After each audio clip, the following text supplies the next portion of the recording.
When we talk about making oil and gas more sustainable, our minds usually jump to the huge energy giants, right? But what if I told you the real, nitty-gritty change is happening somewhere else entirely? Today, we're pulling back the curtain on the rulebook that's quietly reshaping the whole industry from the inside out. I mean, let's be honest, it sounds almost like a punchline, doesn't it? An oil rig going green? But stick with me, because the way it happens is actually a lot more complex and, frankly, a lot more interesting than you'd think. Yeah, the answer isn't with the big brand names you see at the pump. It's hidden within a massive, absolutely essential part of the industry that does all the heavy lifting, way behind the scenes. So, let's talk about these unseen players. Who exactly are they? Okay, think of it like this. The big E&P companies, that's exploration and production, they own the rights to the oil and gas. But these service companies, they're the indispensable pit crew. They're the ones who actually drill the wells, build the high-tech rigs, and provide all the on-the-ground support. They are literally the hands-on experts.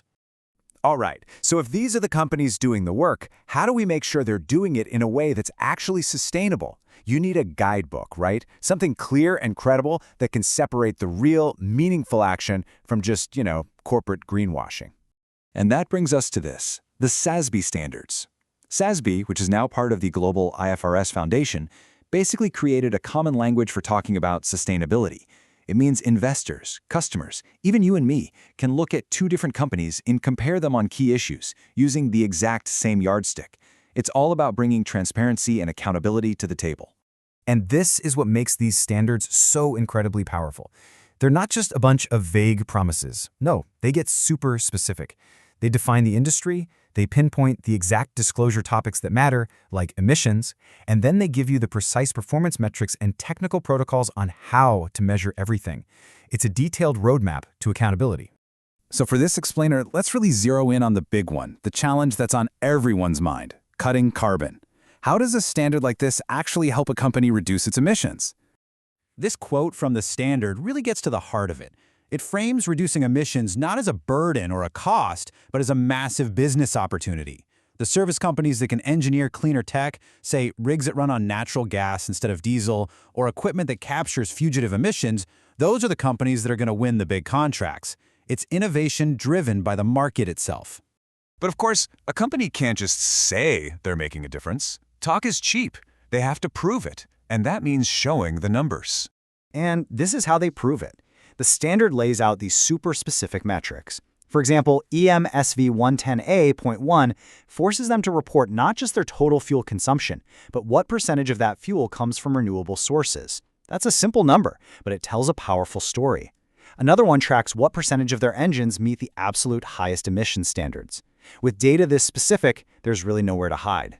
What's great is that the standard encourages companies to think both short-term and long-term. In the short term, you've got things like switching to cleaner fuels or just better engine maintenance, the quick wins. But the long-term vision is the real game changer, designing entirely new alternative fuel equipment, completely redesigning processes, and even investing in moonshot tech like carbon capture. But hey, as critical as carbon is, we all know that a truly sustainable company has to look at the whole picture. And the SASB standard is nothing if not comprehensive. It covers a huge range of issues. And I mean everything. It is absolutely a holistic approach. We're talking about responsible water management, workforce health and safety, business ethics, how they impact local ecosystems, and how they manage the risk of major accidents. It's the whole shebang. Let's just take water management, for example. In so many places where oil is produced, water is incredibly scarce. So a service company that develops a closed-loop water recycling system isn't just doing something good for the planet, it's offering its clients a way to cut costs and reduce major risks. It's not just green, it's just plain smart business. And the exact same logic applies to worker safety. Let's face it, this is a high-risk industry. A company with a terrible safety record isn't just a dangerous place to work, it's an unreliable, risky business partner. A strong safety record with low incident rates isn't a nice-to-have, it's a critical factor that clients look at when they're deciding who gets a multi-million-dollar contract. So if there's one key thing to take away from all this, it's this. Sustainability is no longer some fluffy PR move. In the modern oil and gas industry, it has become a core fundamental part of a smart, competitive, and resilient business strategy. And that is precisely why these standards matter so much. They create a real competitive advantage for the most forward-thinking companies. They help manage huge financial and regulatory risks in a world that's rapidly changing. They build trust. And maybe most importantly, they help drive the very innovation in cleaner technology that we all so desperately need. Which leaves us with one last big question to chew on.